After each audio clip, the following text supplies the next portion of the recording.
LiberalViewer presents. So, welcome to the August 20th edition of LiberalViewer Sunday Live Clip Roundup. Thanks for joining me. I picked out the weekend's best dozen clips, most newsworthy, most informative, for which would be a really educational, fair use, media criticism, and political analysis show for you all tonight.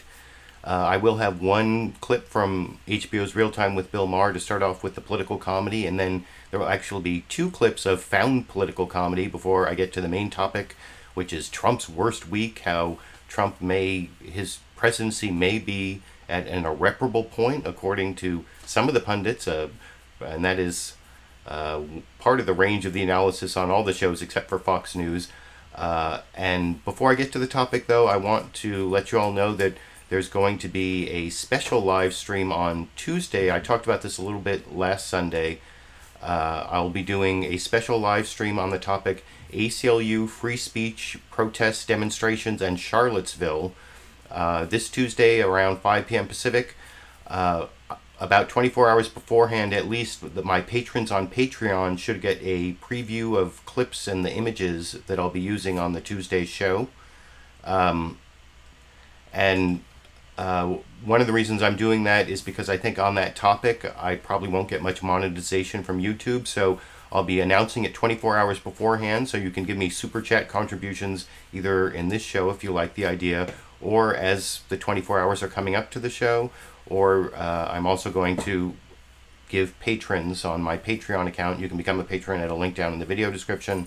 They will get to see the clips and the images, not my commentary, but they'll see that 24 hours beforehand, and if they send me comments about those clips and images, then I may use them, with permission from those patrons as part of the show. I thought about doing this ACLU free speech issue during the week when the ACLU National and my own affiliate here in California came out with successive statements. I covered them in text arguments on my Facebook page, facebook.com/liberalviewer. There's a link down to that in the video description as well. I didn't want to do it as a video when there was just these text. It would have been like a boring PowerPoint, but on the Sunday morning shows this morning, there were several guests that talked about the free speech issue. There was someone from Dartmouth talking about Antifa, and then someone from the Southern Poverty Law Center, who I'll take clips from them. There's a clip from Andrew Young about nonviolence. He was part of Martin Luther King's movement.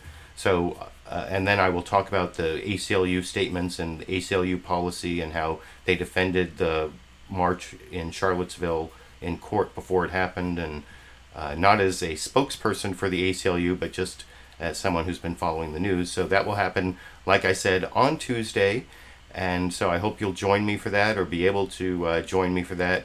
But I'm going to do tonight's topic, the worst week in the Trump presidency, I think, by far. And you can let me know what you think down in the comment section, and I will start off with Bill Maher making fun of Donald Trump's worst week, and how Trump is definitely not continuing to win. We're not getting tired of winning, and I will talk about that with you after we watch that clip together over here. Tired of winning? I'm asking, because I feel like the question of the week is, how can we get tired of winning if the South won't shut up about losing? And that's not. Look, I travel in the South. There are a lot of gigs down there. That's not the whole South. There are many fine people in the South, but not the ones who go to Klan marches. Here's it.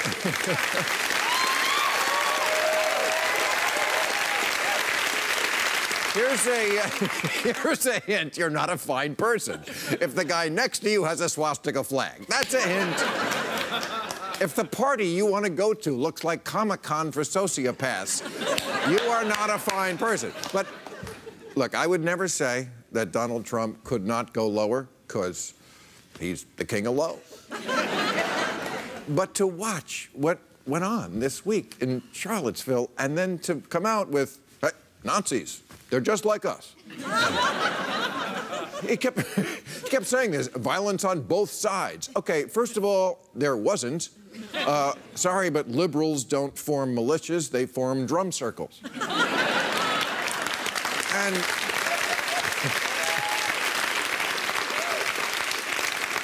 And even if there was, which there wasn't, you know what? There was violence on both sides in World War II. We were still the good guys. Yeah.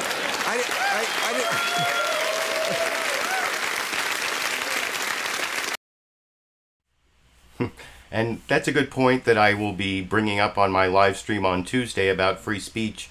You'll see one of the anti-fascist defenses of being violent at these Nazi protests is that it's self-defense. And violence itself is not something that is necessarily unethical or immoral if it's in defense of yourself or in defense of others, but has to be defense from an imminent threat. And a lot of times Antifa is actually trying to shut down sort of an abstract idea, not an imminent threat of violence. But like I said, I will get to that next Tuesday, and I think Bill Maher sort of picked that up a little bit. I will actually have a Bill Maher clip on the Tuesday live stream, because at the beginning of the overtime segment, which you can find out on the real-time YouTube channel, the entire 8-minute overtime segment, and it starts with a question about the ACLU and free speech. So I'll be using that on Tuesday. But like I said, I have a couple found comedic moments. One is definitely a comedic moment. This is March 2016. This is part of a much longer ABC story summary of Donald Trump's troubles. I'll show in just a minute. But this is just a 4 or 5 second clip of Donald Trump, March 2016. Has gotten, I think, more amusing over time, as I will discuss with you after we watch together. I'm a unifier. I know people are going to find that a little bit hard to believe, but believe me, I am a unifier. And you notice how they cut straight to the image of the alt-right white supremacist neo-Nazi people marching with the tiki torches there. So I guess he's unifying the alt-right in their taking up space in real life, in IRL space, and showing up in real life and intimidating people. But I don't think he's unifying the rest of the country. And so that was definitely an amusing clip. And then this one is a little bit more of a thinker. I couldn't quite convince my wife that this was amusing, but this is like, I find the alternative universe on Fox News about this whole thing, because something about 2/3 of Republicans are actually not offended by what Donald Trump said this week, and they can't understand why the media is going so crazy about it. And so that's kind of the way they've been covering it on Fox News. And I'll show you a big, like, 6-minute montage of how Fox News Sunday covered it, with a guest host, Bill Maher. But here's Bill Maher talking to Bob Woodward of Woodward and Bernstein fame, from the original Watergate investigation. And Bob Woodward is saying something that is so obviously true, and then you'll see Bill Maher, well, I don't want to give the whole joke away. You tell me if you think this is amusing, and then I'll get to the real news clips after this one found comedy clip. Bob is shaking his head in disagreement. I think this is different. I think President Trump's remarks post-Charlottesville really show and suggest that he does not understand what it's like to be black, Hispanic, or a minority in America. Now, that's a strong statement. Well, Bob. yes, but that. I had to pause it on that Bill Maher face there for a minute, because that's a strong statement, Bob, to say that Donald Trump doesn't understand what it's like to be black or brown or a minority in this country. I mean, it's pretty much a truism from people on the left and, the identity politics community that people with privilege can never completely understand or really understand at all what it's, the black or brown or minority experience. You can listen and try to empathize, but Donald Trump, of all the people in the world, to say they don't understand the minority experience and have that be a strong statement, whatever. I thought that was amusing. You can let me know what you think down in the comment section. And now I'm going to get to the less amusing clips about how the first, these are the clips from the big 5 outlets of ABC, NBC, CBS, CNN, and Fox News, what are called the corporate media here in the United States. If you want to see my clip list of my dozen clips, I also put a link down to that in the video description. I forgot to mention that earlier. And I'm now on clip 4. This is the NBC News summary, and you'll see Chuck Todd says this is like a week to choose, and Trump chose poorly. Trump chose poorly. It is, I guess, is the NBC, the real conclusion from NBC here. He chose not to unite, but to go after the red states, and this is actually the longest of the news summary, but it's, I think, the most thorough and the one that I think I most agree with, except for, well, I'll explain it to you after we watch the 4.5 minutes together over here. That years from now, this will not be remembered as the week Steve Bannon left the White House. Make no mistake, while his departure may have significant consequences in the months to come, it was actually widely expected, even by him. No, this will be remembered as the week for choosing sides. President Trump seemed to choose his. Though this may not have been his intention, the president's equivocation over who was to blame for the violence in Charlottesville allowed white supremacists to claim him as being on their side. Here are the covers of 3 national magazines, and while some may see liberal bias in the mainstream press, The Economist, the one on the right there, often reflects international opinion. Yesterday, demonstrations were held across the country against white supremacy. The largest was in Boston, where some 40,000 people gathered. 33 people were arrested, mostly for disorderly conduct. To many of us who study this administration, Mr. Trump this week chose to become the president of Red State America over healing the country's wounds. Many elected officials, too, see this as a time for choosing. Democrats have it easy. Their voters expect them to criticize this president. But Republicans appear to be divided. While many, including much of Mr. Trump's base, are standing with him, others, including the elected leadership, are desperate to criticize him, but quietly waiting for a permission slip from the voters to speak out. All this in another typically chaotic week, from President Trump's Both Sides Now news conference to Bannon's White House exit. Just days after the president would not commit to keeping him on. Mr. Bannon came on very late, you know that. I went through 17 senators, governors, and I won all the primaries. We'll see what happens with Mr. Bannon. Steve Bannon is out, a victim of his own celebrity. Captured on the cover of Time magazine and on Saturday Night Live, where Bannon was the puppeteer pulling the president's strings. Can I have my desk back? Yes, of course, Mr. President. I'll go sit at my desk.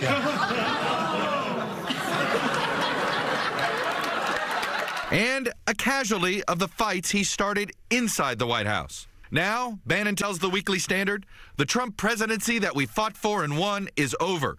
I feel jacked up. Now I'm free. I've got my hands back on my weapons. That weapon? Bannon is already back at Breitbart. And he's just the latest in a series of high-profile White House departures. But many Republicans in Congress believe President Trump, not Steve Bannon, is currently the problem. The president has not yet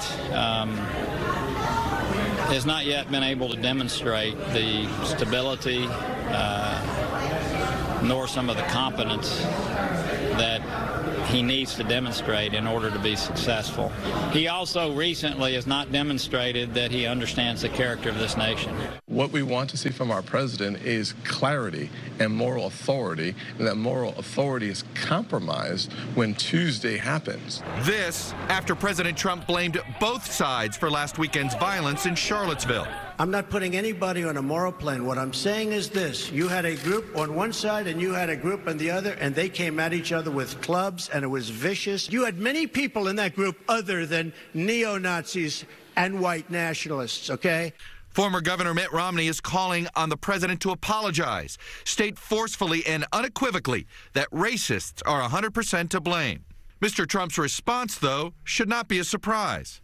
A year ago, Bannon was brought in to write a campaign that was flailing after Mr. Trump refused for days to stop attacking a Muslim Gold Star father. I was viciously attacked on the stage of the Democratic National Convention by Mr. Kaine, and I responded to it. 18 months ago, Mr. Trump failed to confront white nationalists on the campaign trail.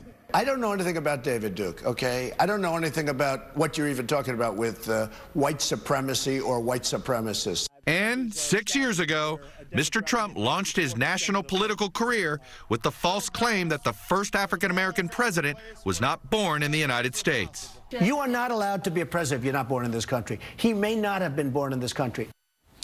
To give you a sense of how reluctant Republicans are to talk about President Trump this week, not one member of the current Republican leadership in Congress agreed to come on the broadcast this morning. In fact, even the White House was unable or perhaps unwilling to provide a guest, right down to the White House press secretary.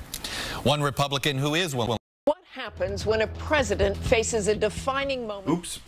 Oops, sorry, started the next clip by mistake there, a little prematurely, a little bit of premature clippage there, but I thought that was the most thorough report on how Trump got into this big mess that resulted in his worst week here, and I thought that was especially telling at the end there. The part that I cut out, the guest I'm not using, is J.C. Watts, which is like a retired African-American Republican who was not very happy with Trump, and he said something similar to what you'll see the active Republican African-American senator from South Carolina, Tim Scott. I'll have a clip from him a little later.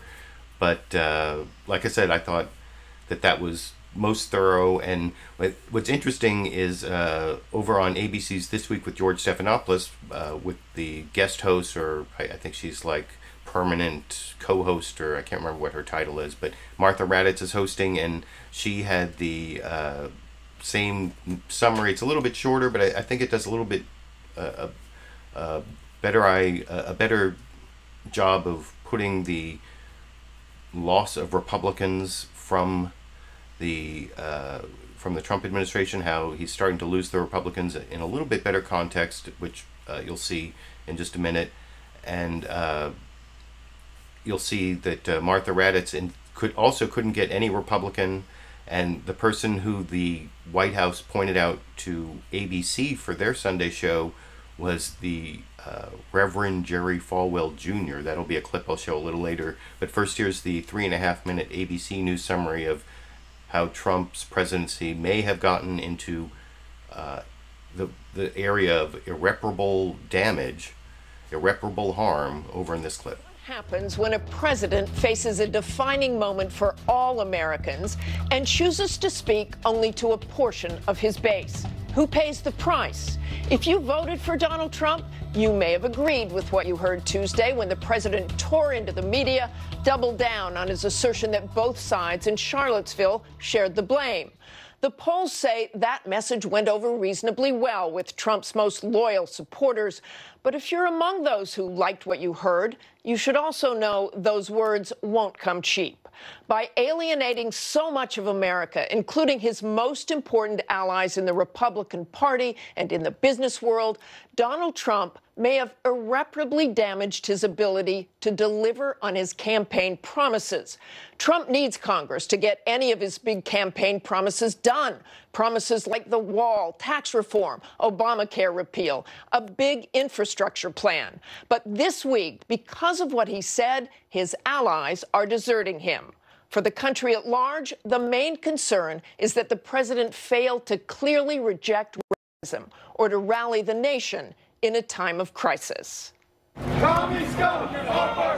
Moments of crisis have historically been an opportunity for a president to show strength, compassion, to heal divisions. President Trump has often claimed to be a unifier. I'm a unifier. I know people are going to find that a little bit hard to believe, but believe me, I am a unifier. Jews will not replace us! But when confronted with the biggest, most violent white supremacist demonstration in years, one that took the life of an anti-racist protester, there was no healing. It looked like they had some rough, bad people, neo-Nazis, white nationalists, whatever you want to call them. But you had a lot of people in that group that were there to innocently protest, and very legally protest, because, you know, I don't know if you know, they had a permit. The other group didn't have a permit. So I only tell you this, there are two sides to a story. Those words did not unite the nation. And while the president was clear in his condemnation of Heather Heyer's accused murderer, his overall message was no comfort to her mother. I'm not talking to the president now. I'm sorry. After what he said about my child. Former House Speaker Newt Gingrich, among Trump's closest advisors, said the president may not understand the extent of the damage. I think that he is much more isolated than he thinks he is. He has much weaker support in the Congress than he thinks he does. That may be an understatement. Among the Republicans speaking out, South Carolina's Tim Scott, who called the president's words indefensible. What we want to see from our president is clarity and moral authority, and that moral authority is compromised when Tuesday happens. Tennessee's Bob Corker, once a Trump vice presidential prospect, questioned his capacity to lead. He also recently has not demonstrated that he understands the character of this nation. And so the question this morning, when a president's own party questions if he understands the character of this nation, can that president still be the unifier Donald Trump hoped to be, the unifier this country needs? We have one sign this morning, the president.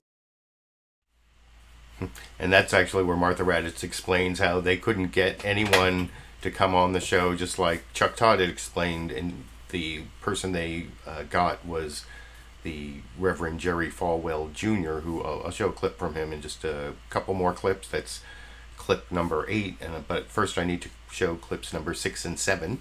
Clip number 6 is the shortest of the corporate news summaries. I actually am not showing the CNN summary, which was even shorter. It was about a minute or so, but I will show Jake Tapper really harping on this a little bit later.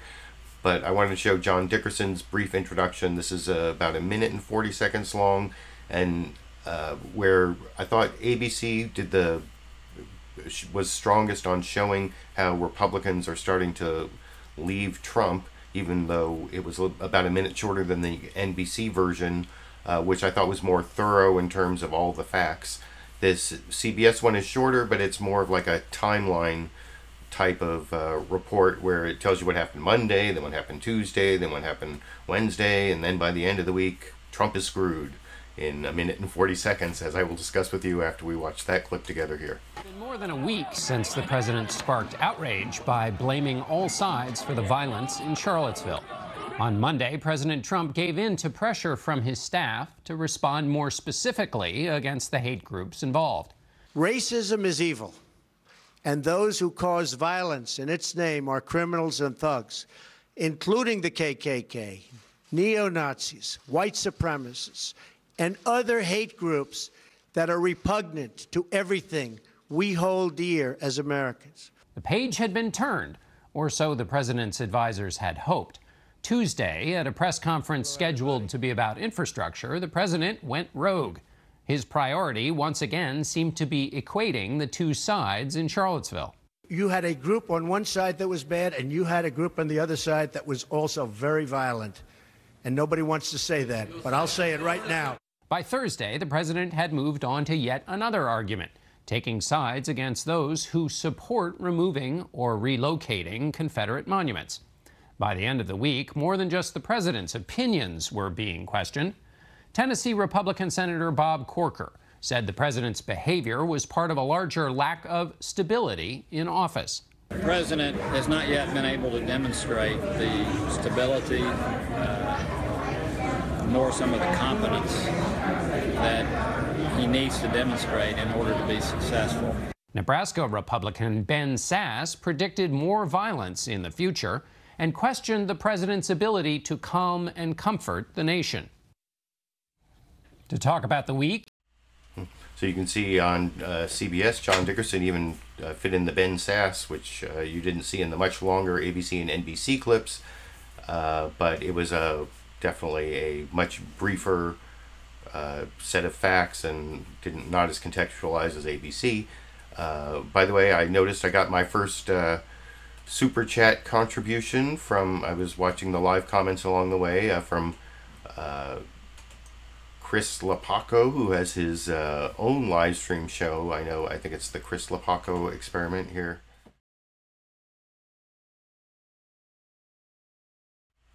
Subscribe or die. So thank you for that super chat contribution, which makes up for the lack of advertising revenue that so many people on YouTube. I just saw Jacqueline Noel made a video this last week, who was somebody who I knew way back before she was even popular, and now she's complaining about the same thing that's been affecting my channel for a really long time: lack of monetization for controversial topics, which That's why I'm looking for Super Chat and Patreon patrons to help support things like this live stream I'm going to do on Tuesday, where I'm going to have to mention white supremacists and neo-Nazis and the KKK in the video description, and that means that there's a really good chance that YouTube won't want to monetize it. So thanks, Chris, for that Super Chat contribution and giving me a chance to pimp my show for a minute. And I showed all the other corporate news outlets except for CNN. Like I mentioned, that was the shortest one and I just decided to skip it.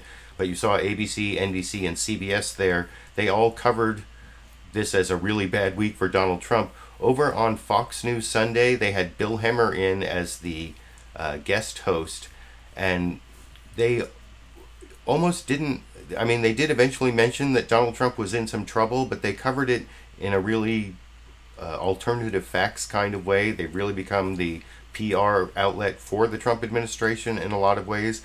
And to show you how that happened, I put together about a 6-minute montage. Starts with the beginning introduction, the introduction of Fox News Sunday. I've cut out a few things. I made it pretty obvious where the edits are. I cut out the whole bombing in Barcelona clip in the intro at the beginning. And then a little bit later, I'll show a teaser for the panel discussion, and then I'll show a couple clips from the panel discussion, which is the only places they talked about how much in trouble Donald Trump was. And you can see pretty clearly from Bill Maher's comments as the host that he doesn't really think that it's a valid criticism of Donald Trump. This is, like I said, about 6 minutes long, and when I get to like the middle of the show and the end of the show, I actually show my little green TiVo bar so you can see how far into the show it is before they actually mention that Donald Trump is having trouble beyond, he's getting criticism from both sides in the intro. Then like 25 minutes in, they give you a little more information, and they finally talk about maybe what the problem is about 40 minutes in the second panel discussion. And so I've used the green TiVo bar in the edits to sort of show you where you are in the show, and I'll talk about it with you after we watch that 6-minute clip together over here. Bill Maher in for Chris Wallace. Another major staff shakeup, the president's key strategist leaving the White House. I like Mr. Bannon. He's a friend of mine. But Mr. Bannon came on very late. You know that. We'll break down what's next for the Trump administration with former Trump deputy campaign manager David Bossie.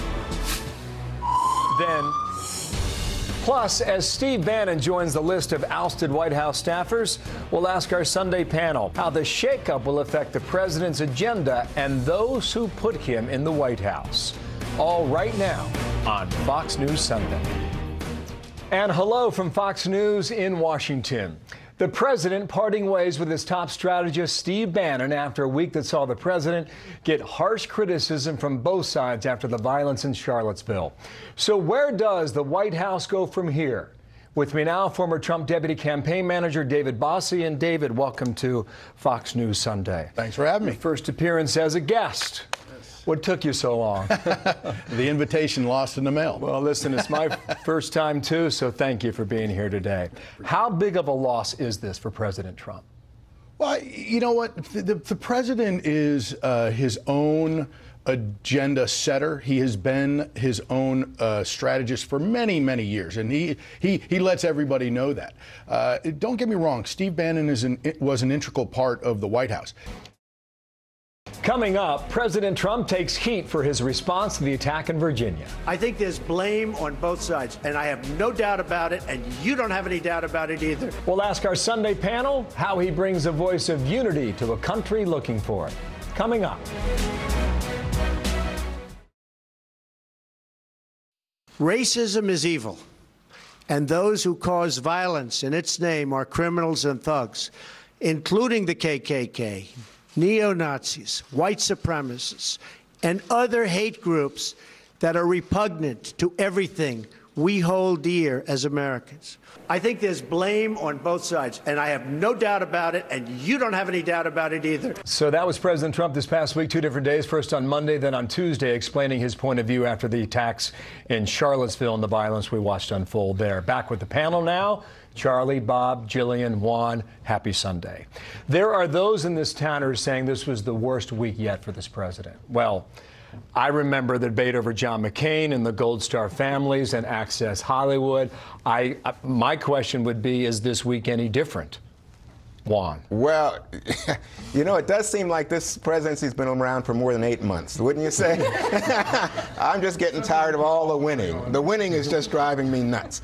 But you're right. I mean, it is a weak moment if you look at the poll numbers. You're right. I mean, it just seems to be like one thing after another. I feel like a fire hydrant's hitting me sometimes. You said he's a great quote giver and newsmaker. It's nonstop. And we talk about John Kelly, the chief of staff, trying to get control. Can he get control? Well, we're going to see. We're going to see about that as this issue moves forward. But I think this is the normal for Washington now, and we'll see whether or not that changes. Bob is shaking his head in disagreement. I think this is different. I think President Trump's remarks post-Charlottesville really show and suggest that he does not understand what it's like to be black, Hispanic, or a minority in America. Now, that's he has said a strong statement. Well, yes, but that's from the words. It is provable. Now, people who know him best and work with him say this is not Trump. This is not really what he believes. Okay. Back to that. Charlie from Facebook, Donna writes the following. How on earth can he be expected to unite the country when the media, Democrats, liberals, never Trumpers, etc., keep pounding away at every word he says and doesn't say? That reflects exactly what his supporters think and feel. Sure. Today, and likely the president. And also for the previous 8 years, it's not like we had a president who did a very good job of uniting the country after unfortunate incidents like this. And the president has made very clear that he has denounced these evil groups in no uncertain terms. And so the idea that he hasn't done that is strange to me. I grew up down in Virginia, not far from Charlottesville. Literally my entire life, we have argued about these statues. And I can tell you that I cannot remember a single time when it ever became violent, or their tempers flare.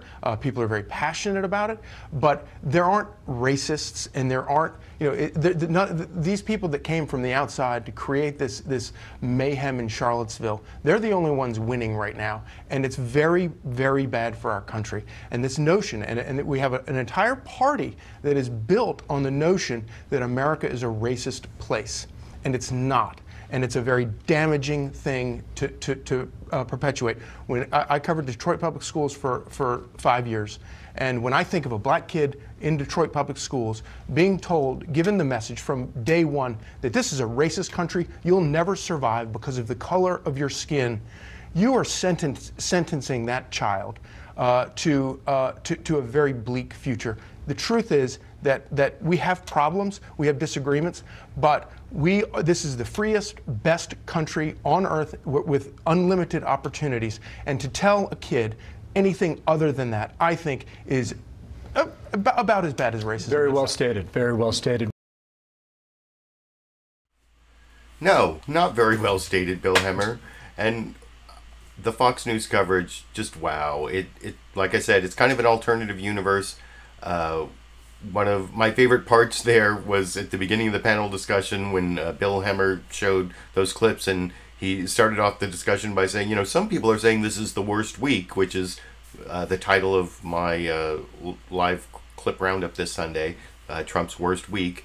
And he's saying, but, Trump's done way worse stuff than this. I mean, remember, like, the pussy grabbing? Remember the attack on the parents of the dead soldier? Remember the attack on John McCain? He's done a lot worse stuff than this. But actually, all that stuff was in the campaign. And I was looking at the time the Access Hollywood tape came out, my Sunday live clip roundup that week. I thought I might have called it Trump's worst week, but I actually called it Trump's terrible week. But that was probably his worst week of the campaign. And that actually, one thing you have to remember that is true from, or is a possibility you have to consider based on Fox News world, and that 2/3 of Republicans still support Donald Trump and don't understand the media reaction. That's based on a CBS poll that I don't have a clip for, but one part of that poll I noticed from one bit of punditry that I also don't have a clip for is apparently only about 25% of the people in the poll said they were Republican, so it's 67% of the 25% of people who admit to being Republicans will say that they are fine with what Trump said about the Charlottesville violence this last week, but that is a very small segment of the population, I guess, or it's what, 2/3 of 1/4. Do the math. That's what, 2/3 of 1/4 is 2/12, 1/6. Is that what it is? Anyway, you can check my math down in the comment section. I should not do math live because I want to move on now to. I'm already trying to prepare for this next clip. This is ABC's This Week. 2/3 time. Well, you tell me down in the comment section. This is Martha Raddatz talking to Jerry Falwell Jr. as I promised earlier. She starts off with a good introduction about how Trump is losing so many of the rest of the Americans, other than this 2/3 of the 1/4 of the people who say that they will be who identify as Republicans. 2/3 of 1/4, as we all know, is 2/12 or 1/6 of the American people. That's still not a very large slice, and so Martha Raddatz makes the point that Donald Trump needs to keep those white evangelicals, and Jerry Falwell Jr. starts off seeming like he supports Donald Trump, and he tweeted in support of Donald Trump, but under questioning from Martha Raddatz over about 5 minutes, you see that first he tries to say, well, you know, the both sides, I can't criticize Donald Trump on the both sides comment because he may have inside information I don't, but eventually she gets him to admit that, you know, if you're marching with Nazis, you got to get at, you know, if you're at a march and you look around and you notice there are Nazis, you probably shouldn't keep marching. That's finally at the end of the 5 minutes. You'll see it takes 5 minutes, but Martha Raddatz gets Jerry Falwell Jr. to admit that you should not march with Nazis in this clip.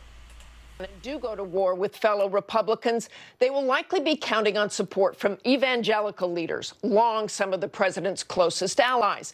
In fact, when we asked the White House for an official who could appear on this program today to speak on behalf of the president, they pointed us to our next guest, evangelical leader and Liberty University president Jerry Falwell Jr. Falwell was an early Trump supporter, endorsing him before the 2016 Iowa caucuses. They were together again in May of this year when President Trump returned to Liberty University to deliver the commencement address. We must always remember that we share one home and one glorious destiny. Whether we are brown, black, or white, we all bleed the same red blood of patriots. And Jerry Falwell Jr. joins me now. Thanks for joining us this morning, Mr. Falwell. On Twitter this week, you praised what you called the president's bold, truthful statement about Charlottesville, saying you were so proud of Donald Trump. But the president said Tuesday there were, quote, very fine people on both sides. Who were those very fine people marching with the neo-Nazis? The bold and truthful statements I was referring to were his willingness to call evil and terrorism by its name, to identify the groups, the Nazis, the KKK, the white supremacists, and that's something a leader should do, and I admire him for that. You know, President Trump is something that we haven't had in national leadership in a long time. He's substance over form. So many of our politicians, recent leaders, national leaders, have been form over substance. They tell people what they want to hear. They sugarcoat everything, or they have sugarcoated everything. And I think the American people have gotten sort of thin-skinned, and I think they need to listen to the substance of what he said. The only groups he identified by name as the evil and causing what happened in Charlottesville were the Nazis, the KKK, and the white supremacists. That's what I thought was bold and truthful. Well, let me tell you what he said, though. Let's go back to this. He said there were very fine people on both sides. Do you believe there were very fine people on both sides? He has inside information that I don't have. I don't know if there were historical purists there who were trying to preserve some statues. I don't know. But he had information I didn't have, and I believe that he spoke what do you mean? You think he knew that some I think he saw videos of who was there. I think he was talking about what he had seen, information that he had that I don't have. All I know is it was pure evil. The media has tried to paint this as Republican versus Democrat, black versus white, Jew versus Gentile, but it's just pure evil versus good. And that's what we all need to unite behind. We all need to unite behind stopping evil, whether it's Timothy McVeigh, who's the terrorist in Oklahoma City, or it's Muslim terrorists in Barcelona, or it's somebody flying a plane into the World Trade Center. It's all evil. But when you say things like that, when you say it's all evil, but you say you're so proud of Donald Trump, that's the message that resonated. It didn't resonate that you think he might have some information. Let me also tell you what the chair of the RNC, Romney McDaniel, said on Good Morning America this week, that the second people who joined that demonstration saw Nazi flags, they should have turned tail. The second you join a group that has a Nazi flag or is joining the KKK, there is no good there. There's no good KKK member. There's no nice neo-Nazi. So I'm still intrigued by your idea that Donald Trump somehow knows there were some good people there. I don't know that to be the I just know that it's totally true what you just said. There's no good KKK. There's no good white supremacists. I've lived in Lynchburg, Virginia for 55 years. I went to law school at the University of Virginia in Charlottesville, lived there for 3 years. I never have met a white supremacist member of a hate group in all my years in that part of the country. That's not what our Central Virginia community is about. And Terry McAuliffe, our governor, was right when he said, these people need to go home. They're not of Virginia. They're not about Virginia. And they're all evil. So would you say, given what you know, there were no very fine people on that side, the side of the neo-Nazis? I don't have that information. All I know is those people are pure evil, and there's no moral equivalency. The Secretary of the Treasury said this morning that Donald Trump does not believe there's any moral equivalency between back to the RNC statement, that you should turn tail if there are neo-Nazis there, and you're still saying you're not sure there weren't very fine people on that side. I think they should. If somebody showed up and they saw that they were marching beside somebody who hates blacks, who hates Jews, who wants to do violence, I think they should just walk away. Yes. The president also said there is blame on... Finally, Jerry Falwell Jr. there admits you shouldn't be marching with Nazis. If you look around and you see Nazis, you should probably stop marching. And Martha Raddatz did a great job on that, moving him from his tweets. And down in the video description, there's a link to the entire This Week with George Stephanopoulos. The rest of the interview is also very revealing. She asked Jerry Falwell Jr. about how he's losing alumni based on his tweets, and he moves even further away from Donald Trump. And I think it's pretty telling in terms of the news analyses you saw earlier that showed that Trump is bleeding Republicans, and that's what's really going to hurt him if he starts bleeding the Republicans. Like I said, he's down to 2/3 of the 25% of people who will identify themselves as Republicans, which, again, 2/3 of 1/4 ends up being 1/6. We've worked this out mathematically. And I want to move on to this next clip. This is another Republican who Donald Trump seems to have lost unless he makes some miraculous recovery. And you'll see Tim Scott is trying to sort of wax poetic in terms of how Donald Trump can recover. I don't know if Donald Trump really can do what the African-American Republican from South Carolina is recommending he does, but it's about 2 minutes 17 seconds, I think, from CBS's This Week, from CBS's Face the Nation with John Dickerson. And I will explain. I think this is a fairly good question from John Dickerson, a little bit better than what you'll see from the other Tim Kaine in the clip after next. But anyway, this is the CBS clip from this morning here. Senator, I want to start with your remarks about the president and the idea that his moral authority is compromised. What does that mean?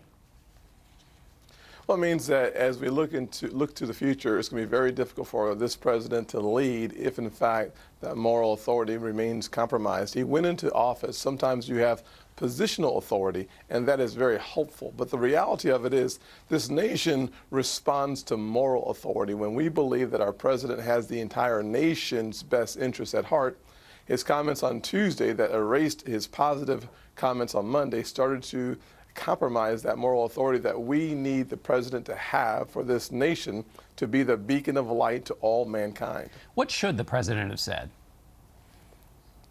Well, I think what he said on Monday was fantastic. It would have been even better had he said it on Saturday. What he said on Tuesday was just really challenging. What the president should do before he says something is to sit down and become better acquainted, have a personal connection to the painful history of racism and bigotry of this country. It would be fantastic if he sat down with a group of folks who have endured the pain of the 60s, the humiliation of the 50s and the 60s. This would be an opportunity for him to become better educated and acquainted with the living history of so many folks, from John Lewis to my mother and so many others who have gone through a very painful part of the history of this country, so that when he acts, when he responds, and when he speaks, he's not reading the words that are so positive, that he's breathing the very air that brings him to a different conclusion, a conclusion that comes from the wells of his heart.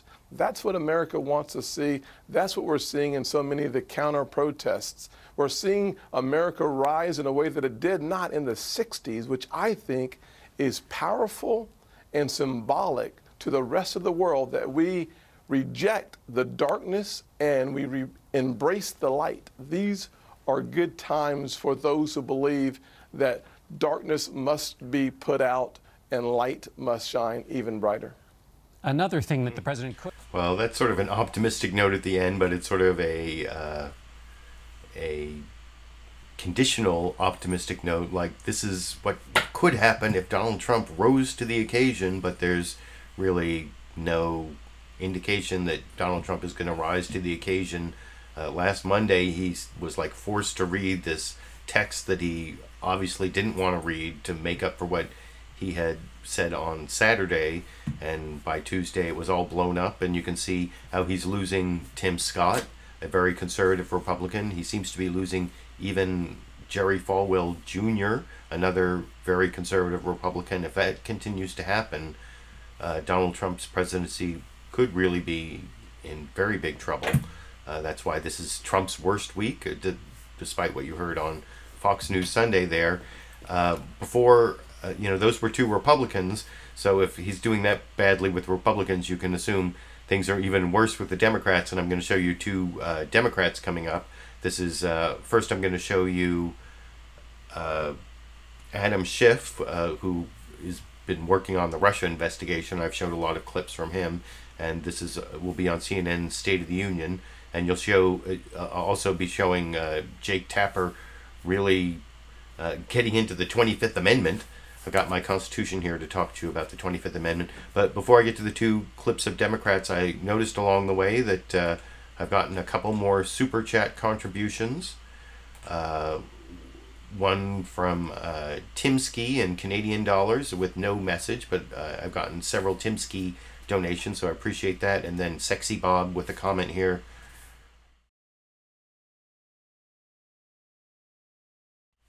Sexy Bob, from other messages I've seen, spends a lot of time working, and so uses my clip roundup to keep abreast of the news, find out what's happening, and I hope my commentary and the clips I pick out are useful, and I guess they have value to you if you're willing to give me $10 in Super Chat contribution, so I appreciate that. And as I said, I'm now going to move on to the two Democrats the clips of Democrats. I will have a reverse angle clip of Sandy at the end that I took before the show started, when she was over there in the doorway lying down, and you'll see the chair I'm sitting in empty in the background, kind of, so that's why it's like a reverse angle. But that'll be after all the clips. I'll have a quick Sandy photo at the end. But before I get to that, I want to show Jake Tapper questioning Adam Schiff about the 25th Amendment and possibly remove... Well, first he asked Adam Schiff just about how things, about his response to Steve Bannon leaving, and if that's enough and if it's going to help Trump, and then gets into the 25th Amendment, which is basically how you remove the president for some sort of physical or mental disability. And Adam Schiff is, I think he gives a measured response, and Jake Tapper, I think, maybe pushes that a little too far, as I will discuss with you after we watch that 5.5-minute clip from CNN this morning. It's the only State of the Union clip I'm showing over here. Celebrated the president's decision to fire Steve Bannon may have popped the proverbial champagne a little too soon. The former White House chief strategist has rejoined Breitbart News, and he's made it clear he is still going to fight for the Trump agenda, saying, quote, "In many ways, I think I can be more effective fighting from the outside for the agenda President Trump ran on. And anyone who stands in our way, we will go to war with." Ending a sentence with a preposition notwithstanding. Joining me now is Democratic Congressman Adam Schiff, chairman of the House, ranking member of the House Intelligence Committee. Congressman, good to see you as always. Good to see you, Jake. So in response to President Trump's firing of Bannon, you tweeted, quote, "Glad to see Bannon gone. He never belonged in the White House, but the problem persists since the most profound source of division cannot be fired." Your position on President Trump and Bannon clear there. But let me ask you, is there anyone else in the White House that you think should not be there? There's certainly a lot of people on the White House staff and NSC staff that shouldn't be there. People like Miller and Gorka and others who not only, I think, represent the same thing that Steve Bannon did, but aren't capable of doing the job well. So yes, I think there's more cleaning house that ought to take place. But as I mentioned in that tweet, Jake, the more fundamental problem is at the very top. I think what the president had to say about the demonstrations in Boston and elsewhere was perfectly fine, perfectly unobjectionable, but also perfectly inadequate after that debacle of a press conference he had supposedly on infrastructure. The real, I think, challenge and job for the chief executive in a country where race has always been such a difficult conversation is to do everything possible to bring our country together, to help make us a more perfect union. And what the president did this week was as if he stood on a line dividing the country and pushed to separate one American from another with all his might. And that is not what this country needs. After President Trump's comments appearing to equate white supremacists and the counter-protesters, your fellow Democrat on the House Intelligence Committee, Jackie Speer, tweeted, quote, "POTUS is showing signs of erratic behavior and mental instability that place the country in grave danger. Time to invoke the 25th Amendment." That's the amendment that would allow the removal of the president. Do you agree that President Trump is mentally unstable? Well, I certainly think that there's an issue with the president's capability. There's some attribute of his character that makes him seemingly incapable of introspection and a broad understanding of what the country really needs. And I think it's a question that people are asking, what is going on with this president? What can explain this kind of behavior? It began at the very beginning, Jake. I remember when he had won the election and within days seemed to suggest that the only reason he didn't win the popular vote was that millions of people illegally came to the country and voted. And I thought to myself, oh my God, this man is not only going to not grow with the job, but is willing to state things that are just patently untrue. I'm convinced if you took somebody off the street of America and you said you've just become president, but here's the deal, you didn't win the popular vote, they would have the common sense to say, look, I'm going to do everything I can to win over everyone. I realize that many people, indeed most people, didn't vote for me, but he didn't do that. He's not capable of doing that, and I don't understand why, but I do recognize what a serious problem it is, and I think more than when I say it or when Jackie Speer says it, the fact that Bob Corker now says things along the same lines shows a broadening recognition that there are some serious issues with our president that aren't going to go away, that aren't going to get better, and indeed, with the pressures of the job, may very well get worse. And I think for that reason, at a minimum, we need the very best people around him in the White House, and that means not people like Bannon, not people like Miller, not people like Gorka, but rather some more adults in the room. It sounds like you're saying that you don't disagree with Jackie Speer, who said that President Trump is showing signs of erratic behavior, mental instability, and so it sounds like you're not disagreeing with that. What about the 25th Amendment part, which would call for the removal of the president? Do you agree with that? You know, I don't think we're at a point of thinking about the 25th Amendment. You know, for one thing, this is something that the Vice President and Cabinet would need to come together on. I think what the authors of that amendment principally had in mind was some kind of physical incapacitation or serious mental illness or a breakdown, an inability to function in office. And I think we're still far from concluding that that's the case, even though we find many of us his conduct anathema, and there to be a serious problem here. But I don't think it, you know, particularly at this point in time, makes a lot of sense to focus on the 25th Amendment. I do think it means that we have to put real constraints on this president. We have to make sure that our system of checks and balances in Congress work. I think, frankly, the most powerful thing we could do, rather than pursue the 25th Amendment at this point, is make sure that one house or the other, and ideally both, are in Democratic hands, frankly, the hands of a party not in the White House, to be a more effective check on some of the damage this president can do. Congressman, let me ask you, President Trump was obviously... And yeah, so I think first, Democrat from California, Adam Schiff, is correct when he says that we've got to make it to 2018 and hopefully a Democratic Congress if we want to put some sort of check on the presidency, or maybe even remove the president, although, as I've talked about before, that requires both impeachment by the House, which could happen if the Democrats take the House, but then 2/3 of the Senate. Maybe if Mike Pence were waiting in the wings, I don't know. But Mike Pence is the vice president, and that's why this whole 25th Amendment thing, not very likely. This is Section 4 of the 25th Amendment. You can see I have my ACLU Constitution here. Whenever the vice president, this is one of my two criticisms of that Jake Tapper clip there. First, he didn't give the text of the 25th Amendment, and if you give the text, it seems pretty unlikely. And then the part about his mental incapacity, if you read between the lines, or if you understand what Adam Schiff was saying about halfway through that clip, you know, in response to Jake Tapper's first follow-up, he was basically saying that he thinks Donald Trump is a pathological liar. He did not use the words pathological liar, but that is what he was describing about halfway through. You go back and watch it again. Adam Schiff basically said Donald Trump was a pathological liar, and Jake Tapper did not follow up on that at all. And that is the disability under the 25th Amendment that is very unlikely to be invoked because of the people who have to invoke it. Here it is, Section 4. Whenever the Vice President and a majority of either the principal officers of the executive departments, that's Trump's cabinet, or of such other body as Congress may by law provide, I don't know if Congress has provided some other body, that I'd have to look up, transmit to the President pro tempore of the Senate, that's Orrin Hatch, the oldest Republican, is the President pro tem of the Senate, and the Speaker of the House of Representatives, Paul Ryan, their written declaration that the President is unable to discharge the powers and duties of his office, the Vice President shall immediately assume the powers and duties of the office as acting President.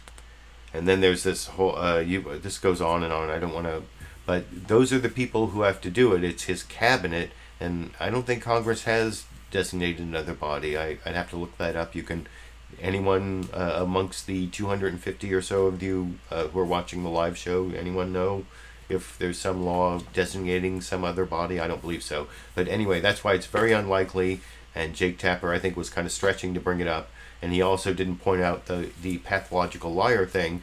Adam Schiff was correct about the need to get a Democratic Congress and or get rid of Donald Trump through the 2020 election if we can survive that long. And there's good news on that front in the clip I'm going to show at the end from NBC's Meet the Press, from the NBC Marist poll of, I think it's Wisconsin, Pennsylvania, and Michigan. But before I get to that clip, I have a 2.5-minute clip of someone who may be running in 2020 against Donald Trump. He's an obvious choice. This is Senator Tim Kaine, who was Hillary Clinton's vice presidential candidate, and he seems raring to go because you'll see John Dickerson is trying to get him as a former governor of Virginia and former mayor of Richmond to talk about the issue of getting rid of Confederate statues. But Tim Kaine wants to talk about how Donald Trump has really screwed up this week, as you can see in the 2.5-minute clip over here. You were also governor of Virginia and mayor of Richmond, a majority African-American city that was also the capital of the Confederacy. From those perspectives, how do you see this debate now over removing Confederate monuments? Well, John, first, I wouldn't even be a guest on the show this week if it were just about monuments. The reason that we're doing this today is because I went to 3 funerals this week. I'm not here this morning because of statues. I'm here because people brought violence and hatred and bigotry and murder to my state. And I think I'm also here because we have a president who wasn't able to stand up and condemn the indefensible. And yet we have, in the wake of everything you just described, there is a conversation now about these monuments, about how Indeed. you take all of the things that have been roiled up by this and try to lower the pressure and work through these issues. And so given that, and given that this has moved into a conversation about symbols and history, what guidance do you have, given the moment and your history as a governor and a mayor? When I was mayor and governor, we worked on some of these issues, John, in Virginia, because we have some painful scar tissue, obviously. We took down 2 bridges in Richmond that had been named for Confederate generals and renamed them for civil rights heroes. We put up new statues in our city, one of Abraham Lincoln, who visited Richmond after the fall of the city, and one of Arthur Ashe on Monument Avenue, which had heretofore just been for Confederate generals. The way we sort of looked at this issue, and I think it's important that we look at it this way, it's not just about subtraction. It also has to be about addition. So our mayor, LeVar Stoney, has convened a commission in Richmond to look at all of the statues and decide whether they should stay or be removed or be reinterpreted. But a point that I would also make is, let's also talk about whose stories haven't been told and what buildings or monuments we might think about erecting in the future. You went to UVA, you know Virginia well. It's interesting, we're a history-obsessed Commonwealth, but why do the 4 years of the Civil War merit so much more attention in Virginia than 250 years of blood sacrifice by hundreds of thousands of slaves who lived here, who built up our state, who were sold through our state? When you were mayor, you said about a... So, like I said, I think Tim Kaine sounds like he's running for president in 2020, and I hope we don't have to wait that long. I hope Donald Trump is not president that long, but what are the odds that he'll complete his 4-year term? What are the odds he'll complete 8 years? It's possible, but as of right now, things are looking bad for Donald Trump getting reelected in 2020, which is why I think Tim Kaine not only sounded like he's running for president, but he will be one of many, many Democrats and possibly some Republicans who are going to run for president in 2020. And as evidence of at least the political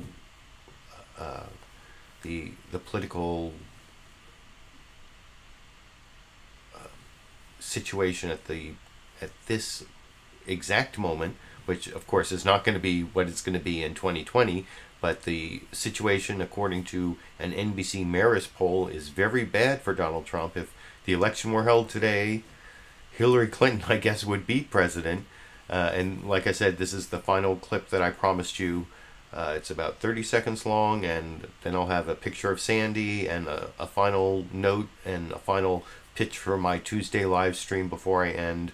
But this is NBC Marist poll in Pennsylvania and Michigan and Wisconsin showing Donald Trump is very high in disapproval and very high in embarrassment, which is an interesting thing to poll on for the final clip tonight here. Polling out of 3 states whose blue to red switch on Election Day gave Donald Trump the White House. Our NBC News Marist poll found that only 34% of registered voters in Wisconsin approve of the president's job so far, while just 35% in Pennsylvania, 36% in Michigan. All 3 states voted in the high 40s for Mr. Trump. And then look at this one.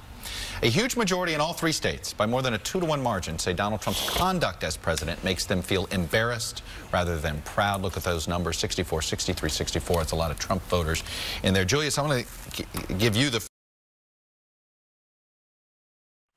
So yeah, that's really bad news for Donald Trump, really good news for Democrats if the election were held today for president, but the election is not going to be held today. It's going to be held in November 2020. It sounds like Tim Kaine will be one of the candidates, but if you really, really want to put constraints on Donald Trump, what we need is a big turnout in November 2018, next year, for a Democratic Congress, a Democratic House at least, who can impeach Trump, investigate Trump, put limits on Trump, what Trump can do using the power of the purse. And so that, I think, is a possibility, not a probability, but that's my analysis. I hope you enjoyed my analysis tonight and the clips I picked out for you. Like I said before I go, I want to remind you one more time that I will be having this special event live stream on Tuesday at around 5 p.m. Pacific on the ACLU free speech protest demonstrations in Charlottesville, when I will be talking about the ACLU of Virginia representing the protesters in Charlottesville before the event, trying to get a permit and what that was all about, and how the ACLU has issued successive press releases over this last week. I will be discussing them not as someone who can speak for the ACLU, but just giving my opinion. And then there are several video clips, both from the Sunday morning news analysis shows this morning and from AM Joy this morning and yesterday, that I will use to make it so that I'm not talking the whole time, which is why I haven't made this video so far, but now I have enough clips to do it. So look forward to that. I will be announcing it a week before, not a week, 24 hours beforehand, and giving my patrons on Patreon access to the clips and the still images, from which will mostly be text from ACLU press releases. If you want to become one of my patrons, all you have to do is donate $1, and you won't even be charged until the beginning of next month. And then you'll have access to the clips, and you can give me commentary on it using a link down in the video description. I appreciate all of you who donated through Super Chat. You can also donate through Super Chat for this Tuesday live stream during the 24 hours that I will have the link up. I'll put that link down in the video description for those of you who are watching this as a recorded show. Sometime on Monday, that link will show up also.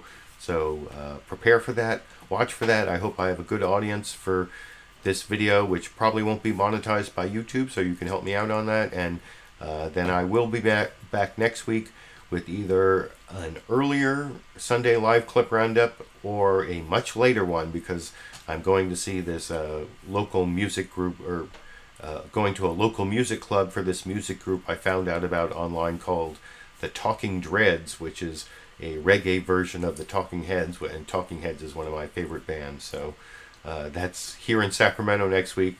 So I either have to finish before that or do the show after that. We'll see how it works out. And until next week, or until Tuesday, when I do my special live stream I've been telling you about, I guess I will be seeing all of you around the internet.